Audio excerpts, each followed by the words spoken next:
ನಮಸ್ಕಾರ ಫ್ರೆಂಡ್ಸ್, ನಮ್ಮ ಮೌಂಟ್ ಜಾಯ್ ವ್ಲಾಗ್ಸ್ಗೆ ಮತ್ತೆ ನಿಮ್ಮೆಲ್ರಿಗೂ ಸ್ವಾಗತ ಸುಸ್ವಾಗತ.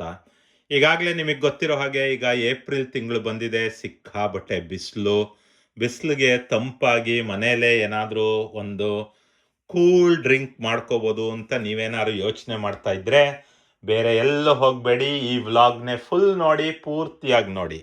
ಇವತ್ತು ನಾವು ಮಾಡೋಕ್ಕೆ ಹೊರಟಿದ್ದೀವಿ ಈ ಸಿಂಪಲ್ ಡ್ರಿಂಕ್ ಹೆಸರು ಮಸಾಲಾ ಸೋಡಾ. ಬನ್ನಿ ಫ್ರೆಂಡ್ಸ್, ಮಸಾಲಾ ಸೋಡಾ ಮಾಡೋಕ್ಕೆ ಏನೇನು ಇಂಗ್ರೀಡಿಯೆಂಟ್ಸ್ ಬೇಕು ಅಂತ ನೋಡ್ಬಿಡೋಣ.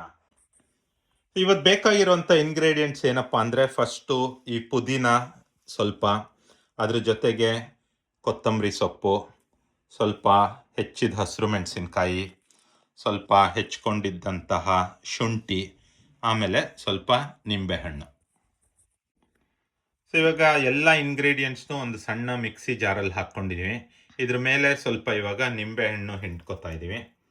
ಇದ್ರ ಜೊತೆಗೆ ನಿಂಬೆಹಣ್ಣು ಆದಮೇಲೆ ಸ್ವಲ್ಪ ಉಪ್ಪು, ರುಚಿಗೆ ತಕ್ಕಂತೆ ಒಂದು ಸ್ವಲ್ಪ ಸಕ್ಕರೆ, ಒಂಚೂರು ಚಾಟ್ ಮಸಾಲ, ಇಷ್ಟು ಹಾಕ್ಕೊತೀವಿ.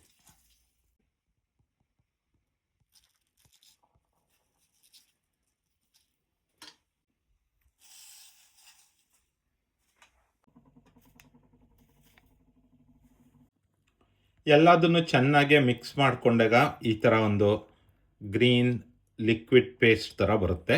ಈ ಕನ್ಸಿಸ್ಟೆನ್ಸಿ ಬರೋವರೆಗೂ ಗ್ರೈಂಡ್ ಮಾಡ್ಕೋಬೇಕು. ಎಲ್ಲ ಕ್ಲೀನಾಗೆ ಒಂದು ಕಂಟೈನರ್ಗೆ ಹಾಕ್ಕೊಂಡು ಮಿಕ್ಸ್ ಮಾಡ್ಕೋಬೇಕು.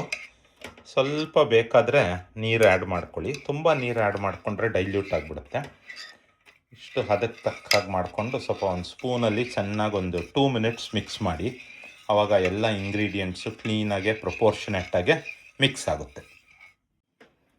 ಆಮೇಲೆ ಚೆನ್ನಾಗಿ ಮಿಕ್ಸ್ ಆಗಿದ್ದಂಥ ಜ್ಯೂಸ್ನ ಈ ಥರ ಒಂದು ಸ್ಮಾಲ್ ಶಾರ್ಟ್ಸ್ ಕಪ್ಪಲ್ಲಿ ಟ್ರಾನ್ಸ್ಫರ್ ಮಾಡ್ಕೋಬೇಕು.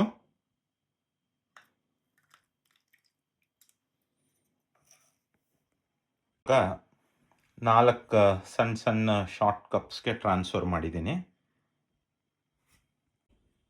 ಈಗ ನೆಕ್ಸ್ಟು ಸೋಡಾ ವಾಟರ್ ತಗೊಳ್ಳೋದು. ಈ ಸೋಡಾ ವಾಟರ್ನ ನಾವು ಮೇನ್ ಗ್ಲಾಸ್ ಯಾವುದಲ್ಲಿ ಜ್ಯೂಸ್ ಕುಡಿಬೇಕು ಅಂತಿದೀವೋ ಅದಕ್ಕೆ ಒಂದು 3/4 ಹಾಕ್ಕೋಬೇಕು, ಜಾಸ್ತಿ ಹಾಕ್ಕೋಬಾರ್ದು. ನೋಡಿ ಇಷ್ಟು ಅಷ್ಟೇ. ಇಲ್ಲಿ ಇನ್ನೊಂದು ಹಾಕ್ತೀನಿ. ಆನಂತರ ಈಗ ಒಂದು ಕೈಯಲ್ಲಿ ಇದನ್ನ ಇಟ್ಕೊಳ್ಳೋದು, ಇನ್ನೊಂದು ಕೈಯಲ್ಲಿ ಈ ಡ್ರಿಂಕ್ ಇಟ್ಕೊಳ್ಳೋದು. ಇದನ್ನು ಒಂದ್ರೊಳಕ್ಕೆ ಮಿಕ್ಸ್ ಮಾಡಿಕೊಂಡು ತಕ್ಷಣ ಕುಡಿದು ಬಿಡಬೇಕು. ಅಕಸ್ಮಾತ್ ನಿಮ್ಮ ಹತ್ರ ಏನಾದ್ರು ಗ್ಲಾಸ್ ಶಾರ್ಟ್ಸ್ ಇದ್ದರೆ ಚಿಕ್ಕದು, ಈ ದೊಡ್ಡ ಕಂಟೈನರ್ ಒಳಗೆ ಆ್ಯಕ್ಚುಲಿ ಮುಳುಗಿಸ್ಬಿಡ್ಬೋದು. ಅದನ್ನು ಮುಳುಗಿಸಿ ಹಾಗೆ ಕುಡಿಬೋದು. ಇದು ಪೇಪರ್ ಕಪ್ ಇರೋದ್ರಿಂದ ಇದನ್ನು ಇದ್ರೊಳಕ್ಕೆ ಹಾಕ್ತಿಲ್ಲ, ಬರೀ ಇದ್ರ ಕಂಟೆಂಟ್ ಒಳಕ್ಕೆ ಹಾಕ್ತಾ ಇದ್ದೀನಿ. ಸೊ ಸೋಡಾನ ಫಸ್ಟ್ ಗ್ಲಾಸ್ ಒಳಗೆ ಹಾಕ್ಕೊಂಬಿಟ್ಟು ಈ ಮಿಕ್ಸ್ಚರ್ನ ಅದ್ರೊಳಗೆ ಹಾಕ್ಕೊಂಡು ತಕ್ಷಣ ಕುಡಿದು ಬಿಡಬೇಕು.